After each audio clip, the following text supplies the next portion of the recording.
બોટાદ જિલ્લામાં આવેલા ગરડાના ઢસા ગામે રિક્ષા અને કાર વચ્ચે અકસ્માત સર્જાતા 2 લોકો ઘાયલ થયા છે. ઢસા ગામે ભાવનગર રોડ ઉપર આવેલ ડિલક્સ પંપ નજીક અકસ્માત થયો. અકસ્માતમાં રિક્ષા ચાલક અને કાર ચાલક બંનેને ઈજા થઈ છે. બનાવમાં સીસીટીવીના અકસ્માતના સામે આવ્યા છે. બોતાભાઈ શેખલિયા, દિવ્યાંગ ન્યૂઝ, ઢસા, બોટાદ. બોતાભાઈ શેખલિયા સાથે આસિફ રાવાણી, દિવ્યાંગ ન્યૂઝ, ઢસા, બોટાદ. મુંબઈમાં દરિયા કિનારા નજીક મુસાફરોથી ભરેલી ફેરી એટલે કે બોટ પલટી મારી ગઈ હતી. બોટમાં 114 લોકો સવાર હતા, જેમાંથી 101ને બચાવી લેવામાં આવ્યા છે. સીએમ દેવેન્દ્ર ફડણવીસે અકસ્માતમાં 13 લોકોના મોતની પુષ્ટિ કરી છે. ફડણવીસે કહ્યું છે કે નેવીની એક બોટ લગભગ 3:55 કલાકે નીલકમલ નામના પેસેન્જર જહાજ સાથે અથડાઈ. 101 લોકોને બચાવી લેવામાં આવ્યા છે. 13 લોકોના મોત થયા છે. 13 મૃતકોમાં 10 નાગરિક અને 3 નૌકાદળના કર્મચારીઓ છે.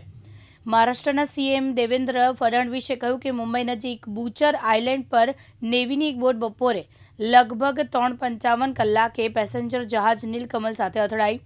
સાંજના 7:30 વાગ્યા સુધીની માહિતી અનુસાર 101 લોકોને સુરક્ષિત રીતે બચાવી લેવામાં આવ્યા છે અને તે લોકોના મોત થયા છે. બ્યુરો રિપોર્ટ, દિવ્યાંગ ન્યૂઝ, મુંબઈ.